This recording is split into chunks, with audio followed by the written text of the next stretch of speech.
आता जे आमचं आंदोलन सुरू आहे, माझी सरकारकडे विनंती आहे, सुप्रीम कोर्टामध्ये आता 2 एप्रिल आमची तारीख आहे, सरकारची भूमिका काय नेमकी आम्हाला कळायला पाहिजे। आणि दुसऱ्या बाजूला लोक रस्त्यावरती उतरलेत, समाजामध्ये प्रचंड मोठ्या प्रमाणामध्ये रोष आहे। एका घरात 6 खासदार गेले, नाव आता मी घेत नाही, एका घरातले 6 खासदार आणि 1.5 कोटीतला एक पण जात नाही। IAS IPS ची संख्या काढा, त्यामध्ये पण आम्हाला त्या पद्धतीचा टक्का मिळाला नाही। माननीय पडळकरांचा पॉइंट ऑफ इन्फॉर्मेशन आहे तो मान मला तुम्ही बोलण्याची संधी दिली। हे ऑनलाईन आहे ना 2007 नंबर आपल्या माध्यमातून नाही, पण ह्यांचा 7 नंबर चालू आहे, ऑनलाईन आहे, त्यामुळे त्यांचं सुरू करायला लागेल आणि त्याच्यानंतर एकत्रित करताना आपल्याला देता येईल संधी।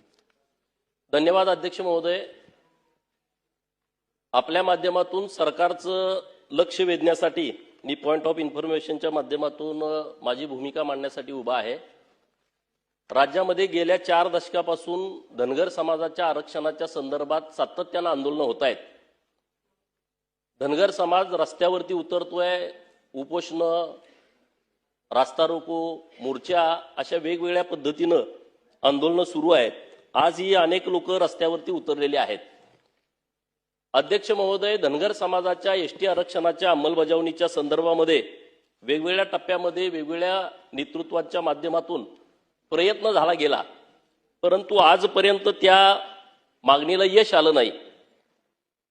2018 पासून या चळवळीमध्ये मी स्वतः लक्ष घालून काम करतोय, परंतु आम्हाला यश आलं नाही।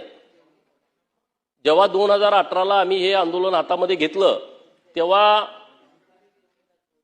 सरकारबरोबर जी चर्चा झाली त्यामध्ये हायकोर्टामध्ये जी याचिका दाखल झाली होती त्यामध्ये सरकारनं आमची बाजू घ्यावी असा विषय पुढे आला।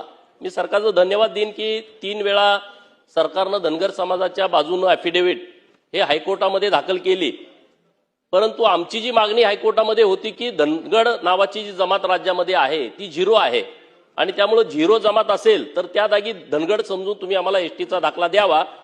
परंतु दुर्दैवानं संभाजीनगर जिल्ह्यातील फुलंब्री तालुक्यातील बाबरा नावाचं जे गाव आहे त्या गावामध्ये धनगर समाजाच्याच लोकांनी जातीचे दाखले खोट्या पद्धतीनं खाडाखोड करून धनगडांचे काढले होते आणि फेब्रुवारी 2024ला हायकोर्टामध्ये जी याचिका अंतिम सुनावणीसाठी आली तेव्हा 5 दाखले तेव्हा धनगडांचे जिवंत होते आणि सरकारने आम्हाला तेव्हाही मदत केली, परंतु ते दाखले रद्द झाले नाहीत।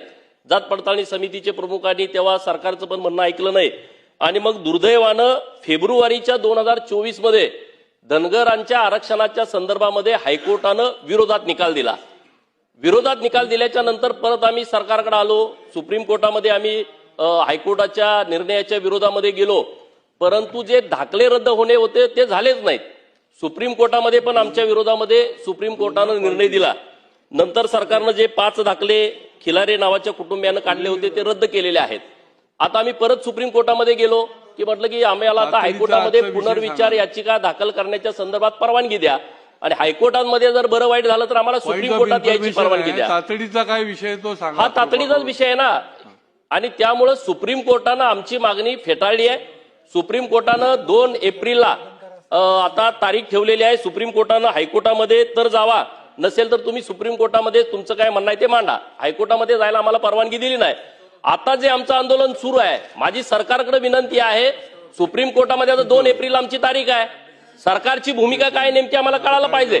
सरकारनं मागे आम्हाला कोर्टामध्ये मदत केली, पण आता काय करणार आहे सरकार? 2 एप्रिलला तारीख आहे आणि दुसऱ्या बाजूला लोक रस्त्यावरती उतरलेत, समाजामध्ये प्रचंड मोठ्या प्रमाणामध्ये रोष आहे, समाजामध्ये मोठी विषमता आहे। आज 1.5 कोटी समाजाचा एक सुद्धा खासदार नाही। जे 2 राज्यसभेवरती खासदार गेले भाजपवाल्यांनी त्यांना धन्यवाद देतो, परंतु एकही खासदार लोकांतून निवडून जात नाही। मोठी प्रचंड विषमता आहे। एका घरात 6 खासदार गेले, नाव आता मी घेत नाही, एका घरातले 6 खासदार आणि 1.5 कोटीतला एक पण जात नाही। IAS IPS ची संख्या काढा, त्यामध्ये पण आम्हाला त्या पद्धतीचा टक्का मिळाला नाही आणि म्हणून लोकांच्या मध्ये प्रचंड रोष आहे। सरकारला माझी विनंती आहे की आपण आता कशा पद्धतीनं महाराष्ट्रातल्या धनगर समाजाच्या ST आरक्षणाच्या अंमलबजावणीच्या संदर्भातला निर्णय घेणार आहात।